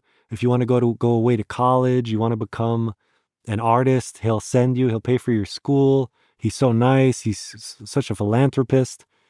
And these girls are lured into Epstein's lair, effectively, by women their age who may have even been abused by him, maybe not. In some cases, yes, they were. And Epstein is preying upon these people, exploiting them, dangling carrots over them, paying them money. And it's demented, it's twisted, it's sick. When you think of how extensive and how many people were involved in this, there would be a spider web chart. It would be like looking at an ancestry chart. It would just have roots that go out in all directions. Another implication, and I'm just thinking of implications off the top of my head now that we're in the space where we've talked about Epstein, we've talked about the timeline, I've given you some facts, we have some deposition media, we have enough to start talking about things. We know the actions of the Department of Justice. What I worry about is that they've only released a fraction of these files. And I fear that they could be the least sensational or scandalous files. There are millions of files that haven't been released yet. And it bothers me that we'll never know the full extent of what's going on. And that's something that's really hard for me to sit with and think about. Because it seems the Department of Justice just wants to keep the noise down. They want to keep this as quiet and as safe as possible.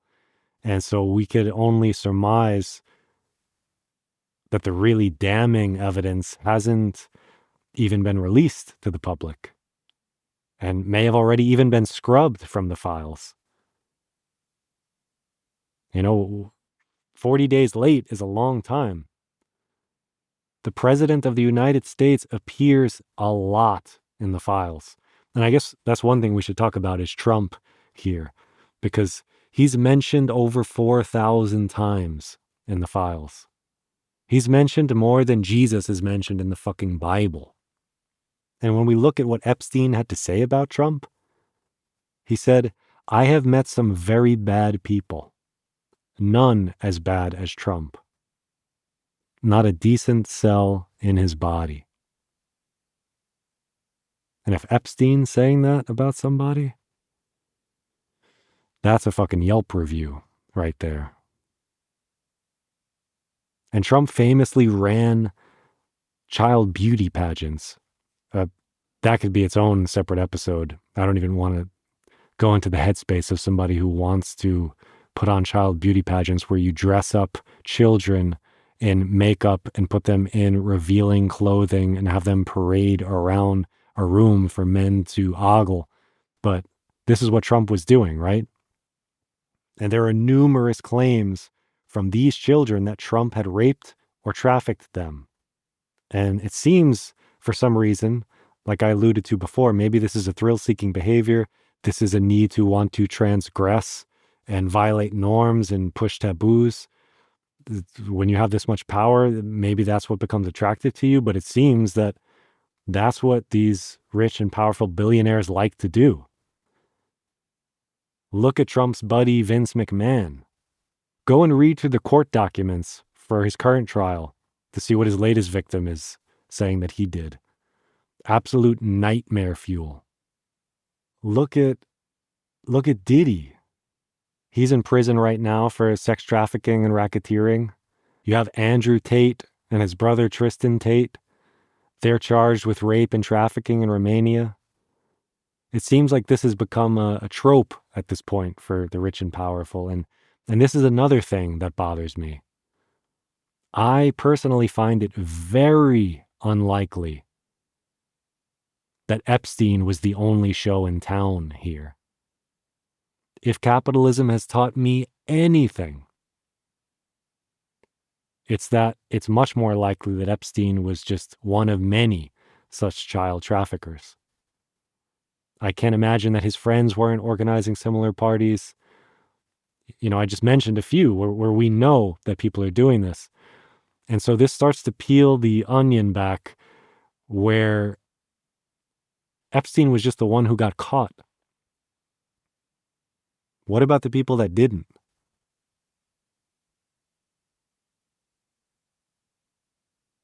And this is frightening and unsettling, that there are likely more people out there doing this.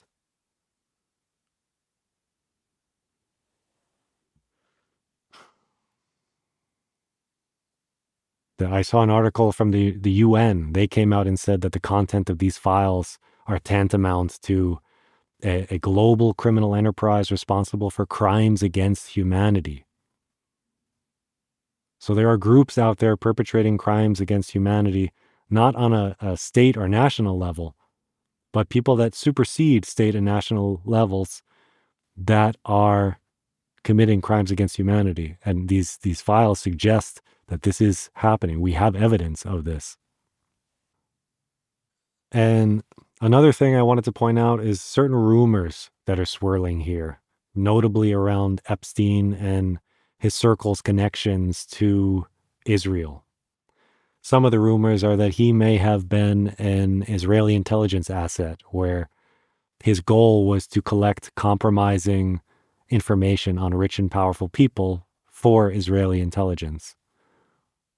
And given the cameras that victims have acknowledged existed, that Epstein's butler acknowledged existed, that we see video and footage from in the files, we know that he was capturing footage of people committing these crimes. So there is a little bit of meat on that bone there, but we don't know for sure. These claims haven't been proven or disproven.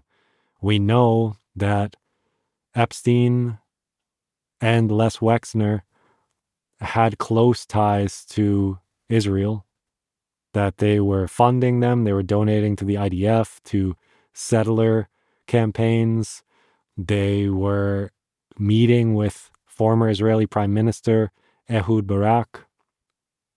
But what's strange to me about all of that is how little I see from Western media outlets on this topic. I don't see comprehensive reporting on this. We see news about his ties to the royal family. We see, connections to Norway and Slovakia, but we're not hearing much about his connections to Israel. And we even have, and funny again, we even have prominent Zionists like Epstein and Trump's former lawyer, Alan Dershowitz, making claims that Epstein wasn't connected to Israeli intelligence, but rather Russian intelligence, which would be odd considering all of the ties he has to Israel, the time he spent in Tel Aviv, the money he donated, the connections he has. But I think this is an interesting angle to pursue, because if he was an asset for a foreign intelligence agency, whether that's Russia or whether that's Israel, this is super concerning. This is a matter of national security, if that's true. So again, there's a lot of stuff in these files. There's a lot of implications. We don't know what's what, but there does seem to be some larger picture here. And over the past days, I've been wrestling a lot with these oscillating feelings of sadness and hope. The most saddening thing about this to me is something I mentioned earlier in the episode, which is that the actions and motivations of Epstein and the people affiliated with him, with all the wealth and power in the world, this is what they chose to do with it. This is what they chose: to traffic, torture, rape, hunt, sell, potentially even breed children. This is another thing that's in the files that hasn't been substantiated. And there's also the stink of government malfeasance and complicity in what seems to amount to a cover-up. And one interesting thing to note here is, I've mentioned him earlier, Epstein's house manager, Alfredo Rodriguez. He went to the government, he went to the FBI in 2009 to snitch. He was going to sell Epstein's little black book. He had a book full of names, victims, things he'd seen, numbers, financial transactions. He had the holy grail of evidence on Epstein. And you can listen to him speaking to who he didn't know was an undercover FBI agent. And to set the stage here, they're in a hotel room where the agent is giving Alfredo money for this black book. So Alfredo thinks this guy is working on the case that's happening. He thinks he is providing information that's going to take Epstein down. And he's just been handed a suitcase of money. And they're sitting in a hotel room and he's being recorded as he has this conversation with this FBI agent. This lady Maxwell was his former companion, very powerful lady from England. She would go to the former Eastern countries and in Europe and find girls for Epstein. Naked girls from Sweden, from Romania, from Czechoslovakia, from Brazil, from All Colombia. minors? All young girls? Very young, very young. Like when you say very young, how young are we talking? 17. The teenagers, they would have braces, most of them. Younger than that though? Yeah. Okay. And Now- this guy from Citrix, he erased all those images. I'm assuming. You're assuming. Yeah. So when they leave, we used to know that the disarray, the vibrators, screamers on the floor, there's no massage there, I mean, sex toys, all So that. you used to see the sex toys and stuff like that? Yeah. Because I've read something in some of the police reports that Brad had in the files. You were in charge of cleaning some of these sex toys for him? Yeah, let me bring this cleaners, okay? Francis Pedron. Okay. He was in the house years before me. And when Epstein would leave the house, I would call him. She would come with an army of cleaners from top to bottom, and they will find condoms. They will find, this and other people. After having these girls in Yeah. the house? Okay. I have all the time cash with me. In the house, we used to have a safe with $40,000 at all moment, at all. Okay. The handgun that was to be in Epstein's house when he's in the house. When he flies away, put it back into the safe. These type of things. And I used to handle cash account, checking account, and the credit card for the gas for all the vehicles. Money was like nothing for. Alfredo, get me 30,000. Go to the bank and see the envelope in the trash. Nothing. Unreal. Secret Service personnel escorting Mr. Barak Ehud, former Prime Minister of Israel, on Jeffrey Epstein plane. I don't know who was the Secret Service, but I'm pretty sure they can say that we were in Palm Beach and such, and not with Epstein. What went on that plane? How's that valuable? Because here, Mr. Epstein says, Mr. Barak, I'll fly you to New York. And some of the girls, they came along the way. Very private plane. Would be on the plane? Yeah. Okay. So you're thinking about a former head of state. With these young girls? Yeah, and I told this Brad, it's you can bring this guy down like no time. All right. What All else? right. Jean-Luc Brunel, a scout for young females, career model. This is a phone number that I don't think is in the book. David Copperfield, a magician, this phone number. What's up with that? He was in the house performing tricks, and if you subpoena him, he will say, well, they were his age or not. I'm pretty sure it's an important witness. Okay. Now, they were not naked when he was there, but I served him dinner, and Yeah. So it seems Alfredo is confirming a lot of what we're seeing in these files today. He's confirming the abuse. He's confirming sex is happening. He's confirming women are being trafficked from other countries. He's confirming his close ties to Ehud Barak. And this should be great, right? With this information and this proof in this book, they'd be able to take him down. Right? But what did the FBI actually do? Did they take action against Epstein? No.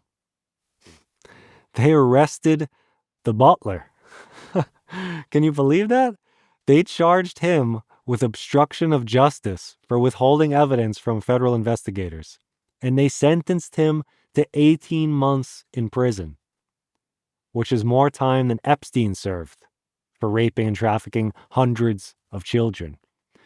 This is one of those darkly humorous things that are a part of the story. Why would you... This guy just gave you a silver platter of some damning evidence that could help put this guy away. And instead of taking action, you put the butler away?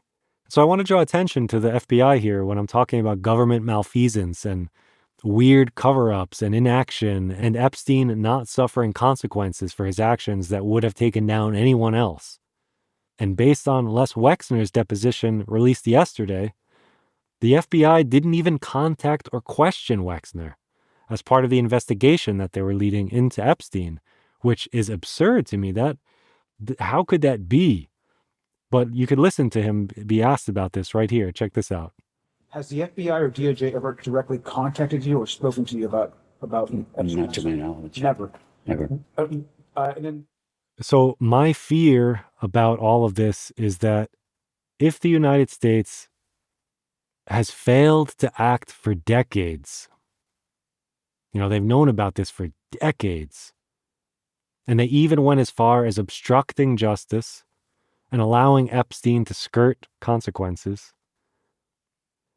I have little faith that there will be any justice for the survivors.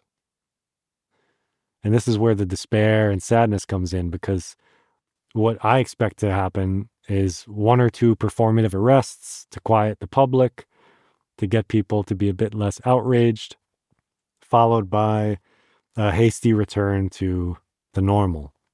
The people who are running the show will remain concealed and unscathed, and people will move on. And that's what the jaded, skeptical part of me feels. But there's a hopeful part of me that sees that as I'm recording this on February 20th, Les Wexner has been deposed. Prince Andrew has been arrested. Former Norwegian Prime Minister has been charged with gross corruption. Norway's Minister of Foreign Affairs has resigned. The Sultan Ahmed bin Sulayem, head of Dubai-based DP World, has resigned. Leon Black has resigned. And many other people have resigned.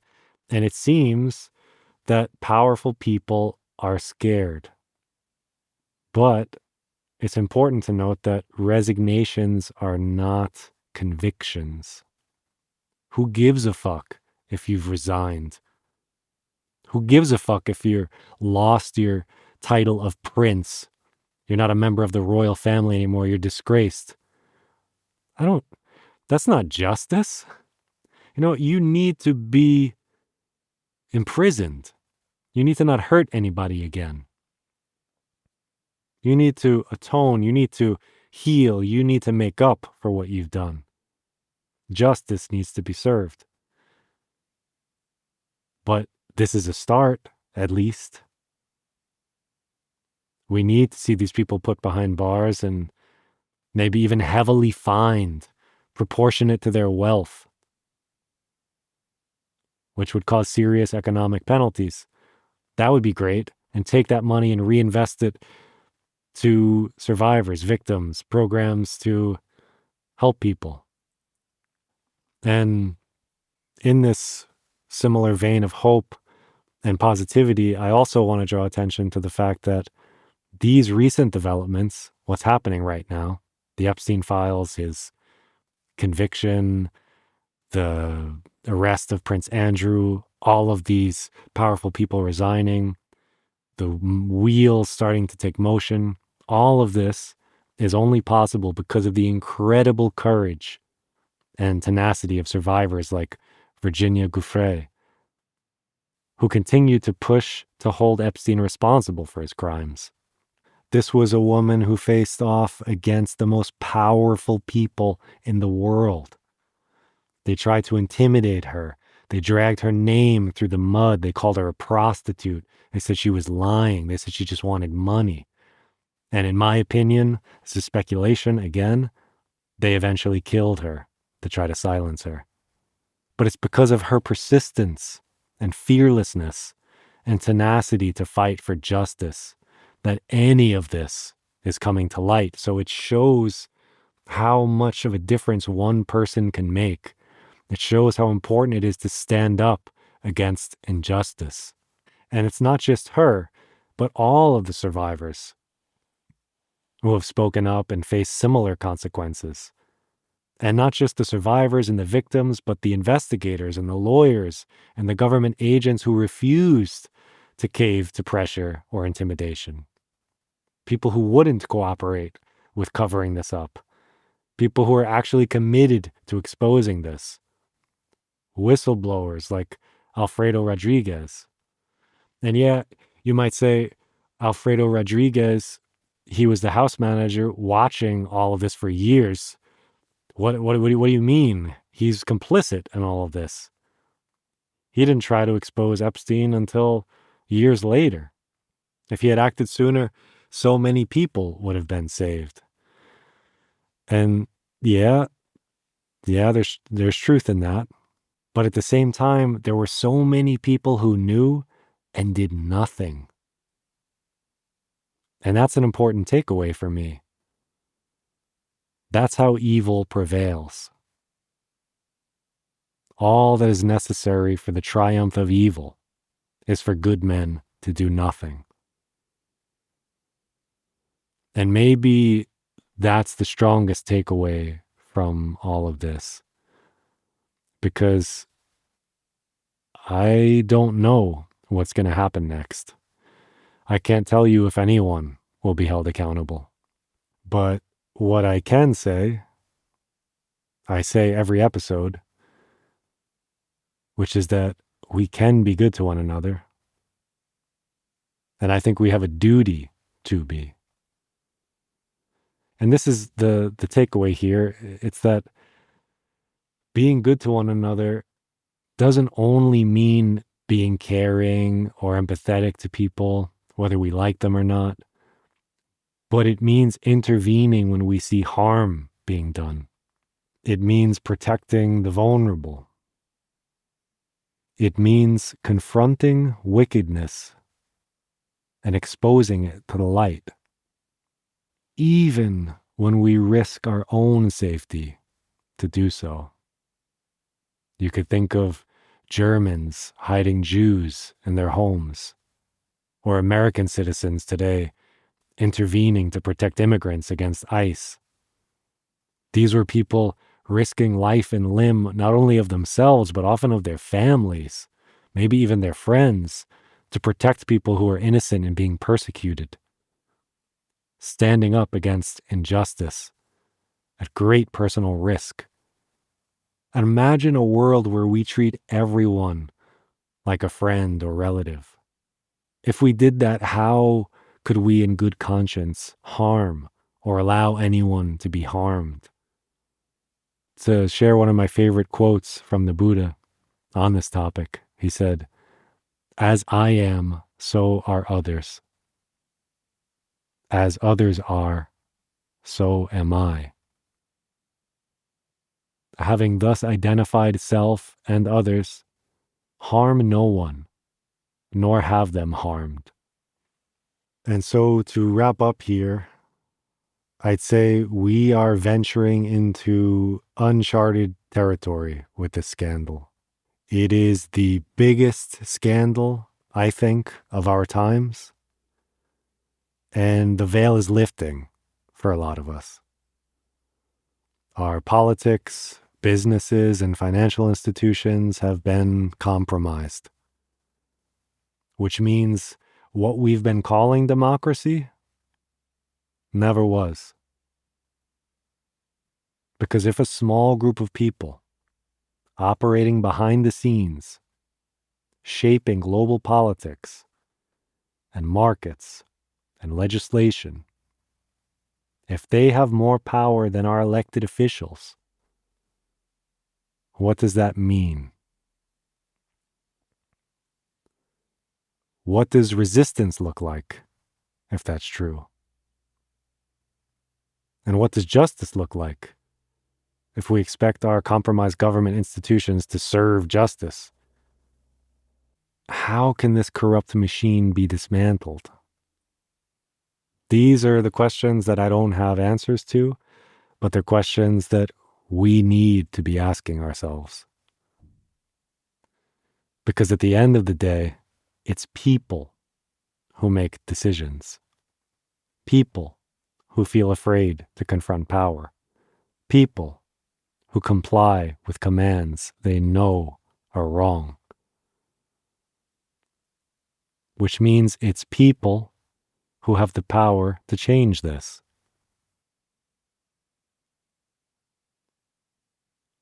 And so that's the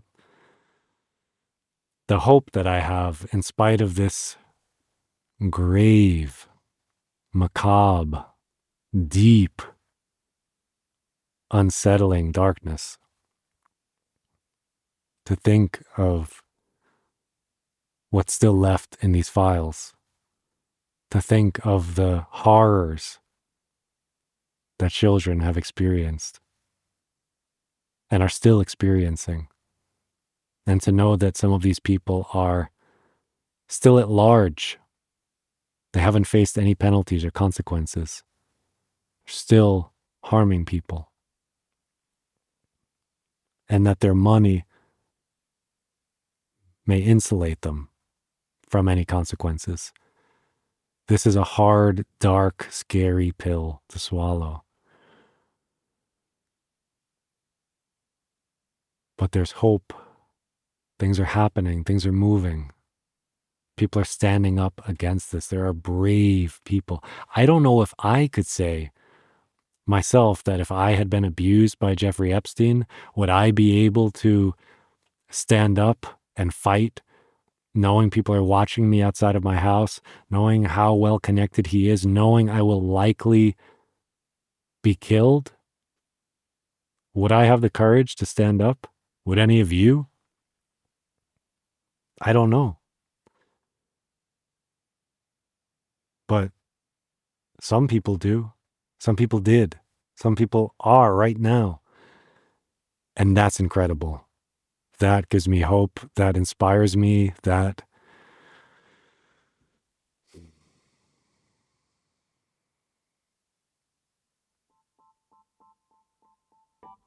That's something worth fighting for, I think. So use your power to act wisely. Be good to one another. That's something that we can do.